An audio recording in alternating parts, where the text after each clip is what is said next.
Dobrý deň, milí moji priatelia. Tak ako každý deň, čo vám poviem, som v tej mojej diaľničke. Dneska pracujem na traktoroch.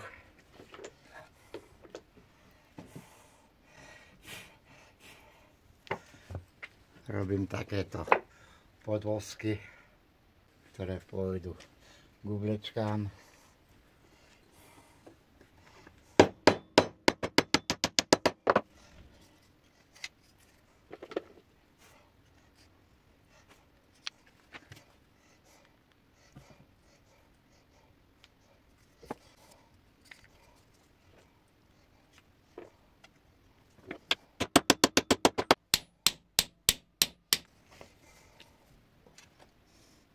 Takto traktory, ešte vrchy, kolieska.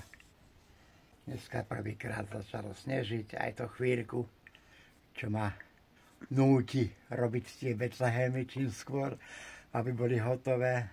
Niektorých poteším, niektorí už len po sviatkoch, alebo na budúci rok. Komu sa neújde, treba si opätovne dať objednávku už od februára, aby som to stíhal robiť. Je to ručná práca, ide to pomaly, to musíte mať pochopenie na to. A na každú peknú vec sa aj dlho čaká. Teším sa, že ma sledujete aj naďalej. Som rád, že sledujete aj REL. Mám tam neúmerne moc krásnych komentárov, ktorí tiež zažili svoje ťažkosti a zvládli to.